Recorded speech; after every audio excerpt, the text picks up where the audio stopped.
Hi, I'm Peter Bruce. I'm here with Richard Bentley. How you doing this morning, Dick? I'm doing very well. How about yourself? Good, good. We're going to do another cool senior scams today. We got a lot of really good information and Yeah. some good updates. Basically, we're going to talk a little bit about some of the different scams you ran into. Also, we decided we were going to try to do a golden rules type of thing. Why don't you tell just a little bit about that? Because we're going to get that at the very end. But why don't you give them a little preview? Yes, Peter. What we want to do is, we obviously we're bringing awareness to the scams and the identity theft issues that seniors face, and we've talked. I think this is our fourth uh, podcast, and we've talked about the various types of them and how they work and all. And we also want to bring into the equation, some advice on how you can protect yourself from being a victim of these scams. So these golden rules that we'll give you four or five today, but and we'll probably add on to them as we go along, so that you can there are ways that you can help yourself not be a victim of identity theft or scammed or your life savings or anything of that nature. Well, interesting enough, I was just telling you earlier that my sister, who I hope to have on, I don't know whether she will or not, but she was scammed out of $42,000, Dick. Think that Wow, out. that's awful. And it's one of these work from home things you were talking about. Why don't you just brief that up, and I'll go tell the story on the backside. Well, I have a work from home business. I'm an independent associate with Legal Shield. And one of the major stumbling blocks I have in talking with people about joining Legal Shield is the fear that it's a scam, because there are people out there that will, come up with, on the internet, a get rich scheme. You never have to leave your house, and you could be making, hundreds of thousands of dollars inside of a week. And I think all of us know that that's not possible. And so I think, I'm not sure exactly what happened to her, but what they do is you'll be looking. And I went through this I'm a retired gentleman, and I was looking for something to do, a business I could work from home on. And I went through, and I couldn't believe the amount of opportunities are out there that really weren't real. And I was promised all sorts of things, and I was promised. I had this one guy who was going to be my mentor, but I had to pay him like $5,000, and but I'd earn that back in a week. And my experience in life says you just don't earn money back and earn money that quickly. So I'm interested to hear what happened to your sister, but I think that if anyone is looking uh, to do a home-based business, make sure you investigate the company. Don't give them any money till you're absolutely sure it's legitimate. The Better Business Bureau is a really good resource to check in on that.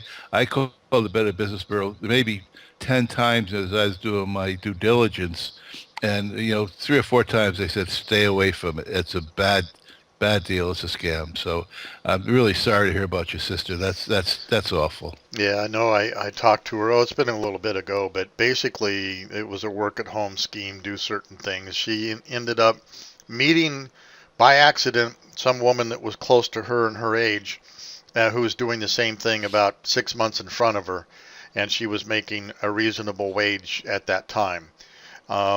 And so she invested her $42,000, her life savings. Okay, nothing in the savings account now, nothing, Oh, to this God. company. And apparently, the document that she signed was a hold harmless. This is risk money, no guarantee, no money back. And she did it. And then they, within a week, changed the way they were working, what they were offering, how they were doing things, which really just made it impossible for her to make any money. And she called up her mentor friend, and her mentor friend was, of course, upset and in the same boat, but going to keep trudging forward and trying to make it work. And Mm. ultimately, it just fell apart. And I told her, I said, hey, we ought to go after these people. And no, she signed it over willingly and being stupid. It's just like, I still Well, think we can go after them, but here's a well, I senior mean, scam. She's a senior. She's 7 years older than I am. absolutely. And maybe as you've said on previous podcasts, this is a shameless plug for what I do, but I think if she has an attorney she deals with, she should absolutely, contact them. And, because I know if she had the Legal Shield membership, she would be able to call the attorney Hmm. and get, uh, so, I would advise her to, if she has an attorney, at least talk to him. Hmm. There may be, some ways that they can get it back, but it's just awful. I just feel terrible for her. But I Yeah. wouldn't. If I were you, I'd advise her, don't go down without a fight. Yeah. Well, I think it's been probably 8 months at this point, but that doesn't mean anything. So the statute of limitations doesn't run out on scams too much, or at least 7 years, maybe. I don't know, but all right. So there you go. That's an unfortunate scam situation. I should try to get her on the show too.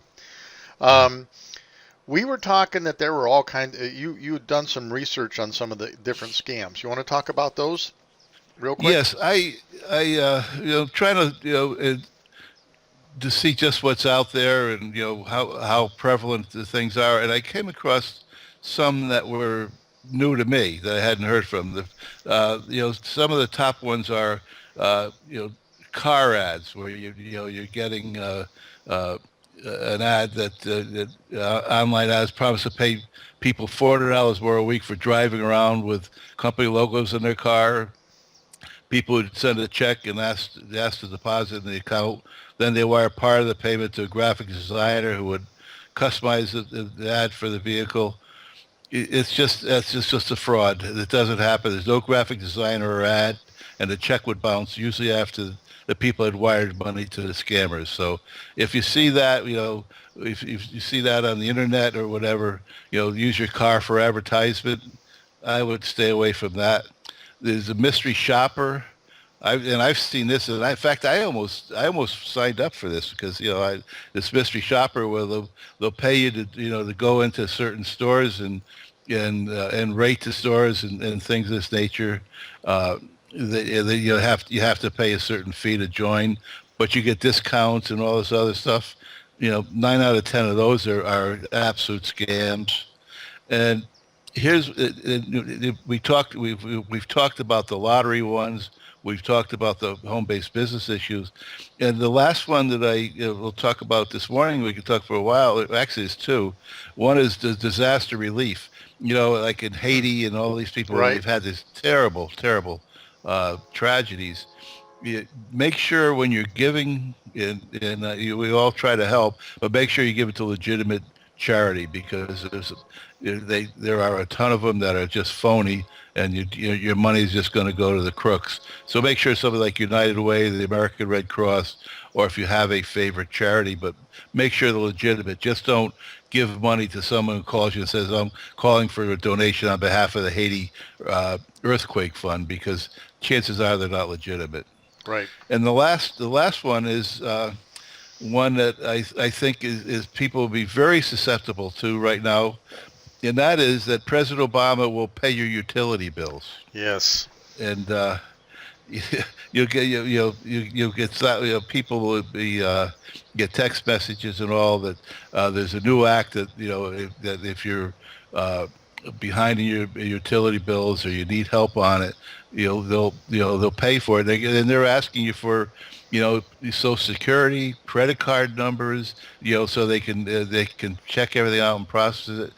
And I think in today's society, and I'm not making a political comment here. I'm just saying that we seem to be going more and more to the government providing pretty much everything from health care. They help with the mortgage relief on HARP. They all the other government benefits. This would seem very believable, I would think, to a large amount of people, and it's one that could cost them dearly. Right. Yeah. And I looked that up too, and you're absolutely right. With the subsidies for health care, that kind of stuff, this is not that far out of the realm of possibility by any means. Very believable. So, all right, let me pull up on the screen here. You won't be able to see it, but the viewers Okay. can. Um, I got I think either you sent it. I forget who sent this, but A subject, urgent alert, spelled wrong from the bank. Check your email. And this is from HSBC Bank London office. And right here on the screen, I'm highlighting the fact that the email is test@supersky.com. Now, part of our golden rules we're going to look at it, or here you are with this is called the header of an email, and you can automatically see that, well, there's a misspelling. That's like one of our second rules. And the first one is wait, would a Bank of London office have that kind of an email address? The answer is no. And then it goes on down through here and gives you some direct telephone numbers. I didn't try to call them at all. They're probably bogus. The address is probably bogus, although I could Google that and see. But then it says attention beneficiary. Basically, if they know who you were and they're sending this directly to your email with your name, why would it say beneficiary? And then it goes on to talk about, we write to inform you the series of meetings being held over the last 2 weeks with the Secretary General of the United Nations Organization, which doesn't exist, International Community Board, U.S. Department of State, and African Union Organization. This ended last week. Now, again, that's an odd way of saying all of that. During the meeting, the organizations discovered that you have not received. Now, here you go, you. Why would they call it beneficiary when they're calling you out, right? Your funds due to past corrupt government officials who almost held the fund to themselves, for their selfish reason, and some individuals who have taken advantage of your fund in an attempt to swindle your fund, which has led to so many losses from your end and unnecessary delay in the release of your fund. Does that really make any sense to you? No. No, the grammar, as you pointed out, the whole way it's structured. This is a non-English speaking person. Somebody wrote this that doesn't have a good command of English, and it's supposedly coming from London. So that's subject right there.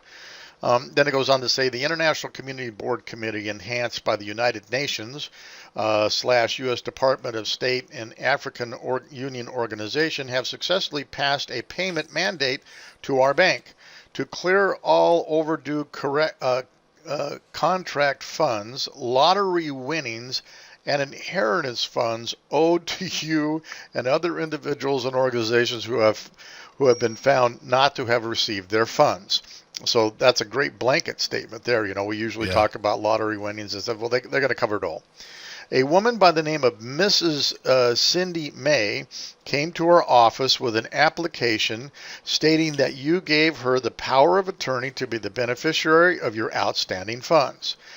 This is great. Now they've got this thief that's trying to steal your funds from you. I mean, the picture they paint is just, it's brilliant, quite frankly, what they do. She made us to believe that you are dead and that she is your next of kin. We decided to send you an email through this address, hoping to find out if you were dead or alive. I wonder how they would do that. And also to find out if you at any time gave this woman the power of attorney to represent you. Please let us know also if you are aware that we are almost ready to transfer part payment of $21.5 million USD, okay, on your outstanding funds to her nominated bank account stated below. And it's the First National Bank. It's in Bethel, Arkansas, USA. Account number, routing number, SWIFT code, beneficiary Cindy May. Now, it's interesting. They may have actually gotten this kind of this may be a real account if you were to go look at it. Because they may have gotten, how they get bank accounts and stuff like that. Yeah. And for immediate transfer to your funds into your country, you are requested to send your full name, current address, cell and fax number. Yours sincerely, Mr. Alex Hungate, HSBC Bank PLC, London. Now, wow. Let's start out with golden rules. Our first golden rule, Dick, and you brought this up, or misspellings in grammar. Well, right in the header, we've got alert instead of alert. And then my second golden rule is to take a look at the URLs that they're trying to use, and that would be, of course, emails or the such. And here's a test@supersky.com. I mean, clearly there's an issue with that. And of course, with the way the whole thing is constructed with poor English, and I guess you might want to overlook that, but basically, it gets the idea across. And then this thread of this woman, Cindy May. Now, if we did the research on this bank, First National Bank, we might actually find this thing, as I said before. So, what do you got to say about this scam there, Sir Dick? What do you think? Well, as you're reading it, I'm asking myself, how would anybody really, believe this and take this seriously and give the information they needed? But in reading about the senior scams, and in particularly this type of a scam, you get a senior citizen, and maybe they've lost all their savings in the 401k, maybe they're down on their luck, and all of a sudden they say, maybe it's true, maybe I'll check into it, and they talk themselves into this is a good deal. And one of the golden rules we'll review at the end is if it's too good to be true, it's probably not true. Exactly. It's probably not true. So I think that you have to ask yourself those questions. And again, some of them, as you've said previously, Peter, some of them they're asking you for your information, and you give it to them, and that's a problem. And some of them, if you just open up the link, you've created major problems for yourself also. Exactly. So again, you have to just the golden rule is don't open up an attachment or download anything if you don't know the person that's coming from. I'm curious to actually go out and take a look at this. Let me actually go out and grab this address, First National Bank, and that's in Arkansas. Let's zip over here and say, see what the branch is. First National Bank. There is a First National Bank, and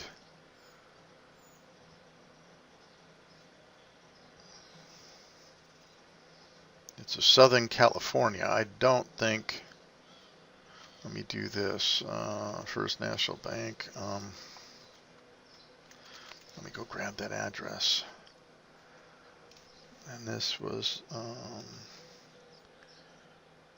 Bethel, Arkansas.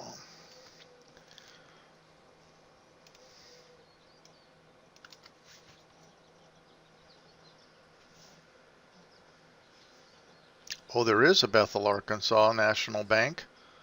Mm-hmm. So it does exist. It's on 120 South 2nd Street. Let me go see this. And it's at 120 South 2nd Street. So that, in fact, actually exists. So part of their doing their homework is really quite there. And very, very interesting for sure. Yeah. So there you go. Does, in fact, exist. I saw the amount of people that are doing this type of thing, and this one is again this is Nigerian, but I'll just read the line here. It is said that there are about 300,000 of these scammers in the world today, and the number is steadily increasing. 300,000. Jeez. When you look at it in context of the overall population, it may seem, insecure, but 300,000 and growing means there's 300,000 plus people that are trying to find a way to get you, take your money from you. So that's a lot. That's a half of 1%, I guess, of the nation is doing this stuff, trying to get your money from you. Yeah. And I think also I did last night. I did do a couple of searches. Let me see. Let's get down here to my recent bookmarks. Here's a PayPal scam that I Yep. looked up last night. Yeah, I I have actually that one had too.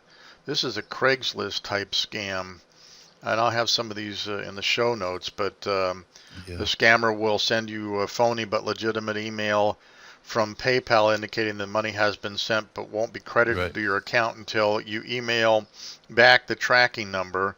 This Right. this is complete BS. This says because the PayPal will never ask for tracking numbers before crediting you Right. money. And these guys, they're just phenomenal what they do with these scams. God, it'd Yeah. be nice to actually meet somebody that does this and interview them, wouldn't it? Yeah, it would be. You know how the government gets some of these computer Right, hackers that exactly. they go to prison and they come out and they advise the government on how to protect yourself. It would be nice to be one of these guys that has done it and been caught or reformed and have him On the show. tell the world how it's done. Well, yeah, maybe we should search former scammers. Yeah, yeah, But here's one that backs up your woman warns of utility bill scam. yeah, And it says Channel 2 Tony Thomas spoke to a Griffin woman who fell for the scam, and they said that it looked to be a legitimate offer. Washington said that she thought Obama passed a law that provided credits to help yeah, her and others pay for their utility bills. yeah, I mean, my gosh. yeah, Investigators said the scammers asked for the people's social security numbers and bank routing numbers. The right, victims then gave the fake routing number to the bank, and the money routed would go towards paying their utility bills. Washington thought yeah, that after the money had been routed, her bills had been paid, but she wasn't. But that wasn't the case, and she mm, said she didn't have to. She said she didn't have to give out her private information. I did think it was a scam because they were not asking me for personal information, yeah, which is kind of interesting. yeah, After falling for the scam, she called her friends and to tell her about that. I'm just apologizing about it. I hope you understand it was a mistake, Washington said. And so they get information, and basically that same information might actually be used for the type of things for that bank and the routing numbers and stuff like that of sure, this, yeah, on this other thing. yeah. And Well, if they get your social security number, they won't be the only ones using it. They'll sell that to numerous other people, and it will go around the world probably in an hour. right. So Um, yeah, yeah, here's this Obama scam appeared in different states across the country. In Tampa, Florida, the local energy company TechCo Energy Inc. told MSNBC that 2,000 customers had tried last week to pay their bills with phony account mhm, information, yeah, which they tracked back to the Obama utility bill scam within 24 wow, hours. A yeah, Georgia woman recently got scammed in Atlanta. So she let her friends know about and how to get the offer, thinking it was real. As a result, they all got tricked. yeah, The scam is spreading since it takes some time for energy companies to find out bank routing numbers provided by scam victims are false or fake. People believe the transactions worked to take it to mhm, Facebook and pass it on the good news about Obama covering the utility bills, blah blah blah blah blah. wow, Well, yeah, and yeah, if they use Facebook, encourage their people to use Facebook to spread the good news. Wow, mm, yeah, that's just brilliant. And of yeah, course, on this thing, of course, we got LifeLock and LifeLock. Here. I don't mhm, know how mhm, LifeLock would help them, but maybe it would. I'm not sure. But mhm, anyway, pretty amazing stuff, all in all. yeah, yeah, And sure, yeah. So, all sure right, is. all right. So, Dick, let's talk golden rules. We showed an example. Let's talk Yeah. golden rules. Okay, first I just want to give you three categories that these scams generally fall into. The first one is door to door, and that's where they come knocking and say they want to fix your roof needs fixing, or there's mold and they could smell it and that type of thing. The second one is if it's too good to be true, it probably isn't, and that's the lottery things and the home based business that says you're going to make six figures in a week if you just do this or this or that. So again, it's too good to be true. And the next one is prey on your fears, and that's when you get a call that says your grandson's in the hospital or he's been arrested and needs money for bail, or they put a fear into your mind and heart to try and get you to give them money. Right. Now, the golden rules, as we've talked about for kind of our golden agers here, which I'm well into my golden age right now.